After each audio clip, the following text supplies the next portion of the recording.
सास की जादुई शक्ति। कौशल्या ने एक रात सपना देखा। कौशल्या राजपूत, तुमने किए हैं जीवन में अच्छे अच्छे कर्म, इसलिए अब से जब तुम चाहो गायब हो सकती हो, जिसके लिए तुमको सिर्फ चुटकी बजानी होगी और चुटकी बजाते ही तुम गायब। बस एक बात का ध्यान रखना, जहां तुमने कोई गलत काम किया, तुमसे ये शक्ति वापस ले ली जाएगी। कौशल्या की नींद टूट जाती है। ये कैसा सपना था? गायब हो जाऊंगी मतलब? हे भगवान, कंबल ओढ़ के सो जाती हूँ, सपना कंबल के अंदर नहीं घुस पाएगा। कौशल्या डर के मारे कंबल ओढ़ के सो जाती है। सुबह कौशल्या मंदिर जाने लगती है। अरे बहू, जल्दी चल, भिखारियों को खाना भी तो खिलाना है। हाँ माँ जी, अभी आई। आज तो खीर और पूरी बने हैं, सब खुश हो जाएंगे। दोनों सास बहू कार से खाने का सामान लेकर मंदिर पहुंचते हैं और भगवान की आराधना के बाद मंदिर के बाहर बैठे भिखारियों को खाना खिलाने लगते हैं। दीदी, आप हर हफ्ते आते हो, इतना सारा करते हो हम लोगों के लिए। मैं आपके लिए रोज अलग से दुआ मांगता हूँ।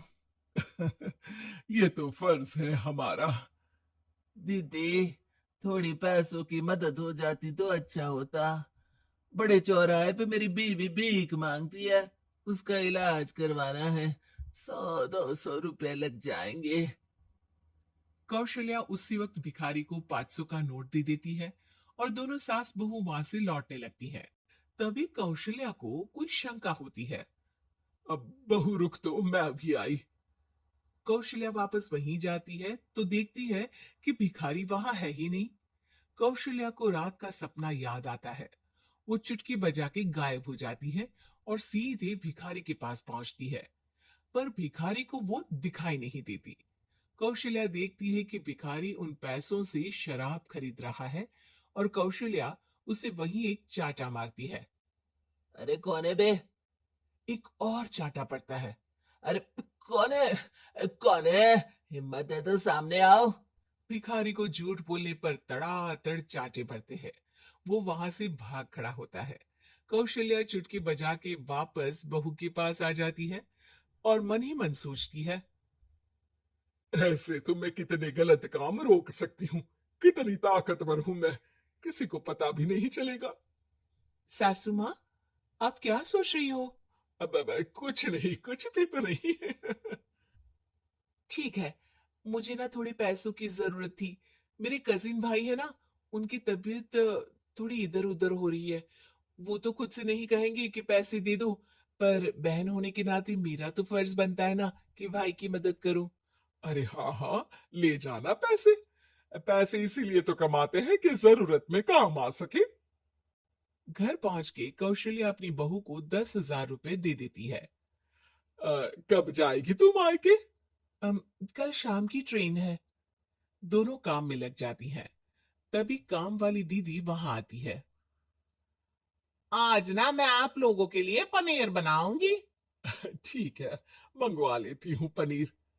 पड़ोस की दुकान वाला पनीर दे जाता है और काम वाली बाई पनीर से रेसिपी बनाने लगती है।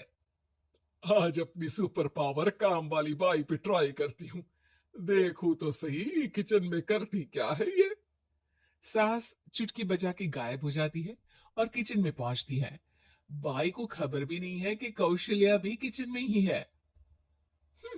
आज तो मैं भी पनीर की सब्जी बनाऊंगी रात को अपने घर, और थोड़ा सा घी भी रख लेती हूँ। वैसे भी कौशल्या बुढ़िया खा खा के मोटी हो गई है। कौशल्या बाई की चोरी पकड़ लेती है और गुस्से में बाई की चोटी ऊपर उठा देती है। बाई को समझ भी नहीं आता कि उसकी चोटी खड़ी कैसे हो गई। वो डर के मारे चीख पड़ती है। बहू भागते हुए किचन में आती है। अरे क्या हुआ? ये ये तुम्हारी चोटी खड़ी कैसे है? करंट लग गया है क्या? पता नहीं, शायद किचन में ना भूत है। बाई वहां से भाग खड़ी होती है और कौशल्या चुटकी बजा के अपने कमरे में टीवी देखने लगती है। बहू वहां जाती है। माँ जी, किचन में ना भूत है, बाई भाग गई। अरे भागने देना, भूत का तो पता नहीं, किचन में चोर जरूर था, और वो थी अपनी काम वाली। अच्छा हुआ चली गई। बहू को कुछ समझ नहीं आया। उसने किचन में जो देखा उसके सदमे में जो थी वो अभी तक। अगले दिन बहू अपने मायके के लिए निकल जाती है। कहीं भिखारी और काम वाली की तरह बहू भी तो मुझे धोखा नहीं दे रही। अरे कहीं वो पैसे ले जाके शॉपिंग तो नहीं करने वाली ना। अभी पता लगाती हूँ। मुझसे कुछ छिपा है भला। जैसे भगवान सब देख रहा है वैसे ही मैं भी सब देख रही हूँ। सास को अपनी शक्ति पर घमंड आ गया था। अब वो अब अच्छे काम करने की जगह अपनी शक्ति का इस्तेमाल खुद का शक मिटाने के लिए कर रही थी। वो चुटकी बजाती ही बहू के मायके चली जाती है। भैया, आपने बताया क्यों नहीं कि इतनी तबीयत खराब है? अरे तेरी सास बूढ़ी हो गई है, इतना भला काम करती है, उनकी मदद कौन करता है? यहाँ तो और भी लोग हैं ना। भैया, मेरे पास कुछ पैसे हैं। आप दूसरे डॉक्टर को दिखा दीजिए ना। अरे मुझे लगता है कि मेरा टाइम आ गया है, मुझे जाना होगा। कमरे में भाई की आत्मा को लेने यमदूत आ चुके थे। कौशल्या भले ही किसी को नहीं दिख रही थी, पर यमदूत ने उसे देख लिया। हम्म, यही आत्मा है शायद, परछाई दिख रही है, पहले ही तैयार खड़ी है। अरे आप कौन हो? यमराज का नाम सुना है? हैं? आप यमराज हो क्या? नहीं, हम उनके यहाँ जॉब करते हैं, आत्मा उठा के ले जाते हैं डिलीवरी वाले। चलो अब, तुम्हारा टाइम पूरा हो गया। अरे आप शायद ना वो बिस्तर पर पड़े आदमी की आत्मा को लेने आए हो। मैं तो बस यहाँ देखने आई थी कि मेरी बहू कहीं मुझसे पैसे लेकर शॉपिंग करने तो नहीं चली गई ना। मतलब तुम्हारे पास शक्ति है गायब होने वाली? हाँ।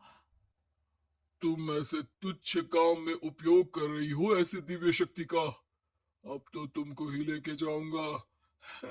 अरे नहीं नहीं, कल मुझे किटी पार्टी में भी तो जाना है। अब नरक में ही करना किटी पार्टी। नहीं नहीं नहीं।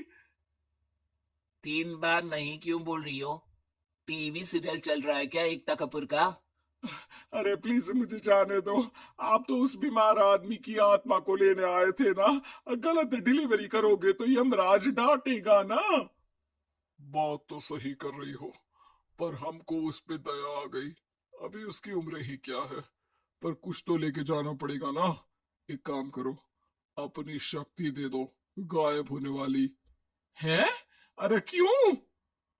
तुम पृथ्वीलोक का भ्रष्टाचार रोक सकती थी, चोरी रोक सकती थी, अरे कोरोना रोक सकती थी, पर तुमने अपनी बहू की जासूसी करना शुरू कर दिया। अरे लेकिन किंतु परंतु। यमदूत सास की शक्ति लेके वापस चले जाते हैं। कौशल्या की परछाई हवा से नीचे गिरती है और जमीन पे आते आते कौशल्या का शरीर सामने आ जाता है। अरे लग गई, कितने ऊपर से फेंका। माँ जी, आप यहाँ ऊपर से कैसे गिरी? अरे समधन जी, आप अचानक कमरे में। सब घबरा जाते हैं। सास बहू को सारी बात बता देती है। "हम्म, ये लो आपके 10,000 रुपये। आपको मुझ पे इतना भी भरोसा नहीं है?" अरे बहन, मुझे दर्द नहीं हो रहा है अब, अचानक से सब अच्छा होने लगा है। अरे तो फिर बिस्तर से उठ जाओ और मुझे लेटने दो। गिरी हूं ऊपर से तो पूरा बदन दुख रहा है। भाई को तो यमदूत ठीक करके जाते हैं, पर कौशल्या देवी दर्द के मारे बिस्तर पर आ जाती हैं।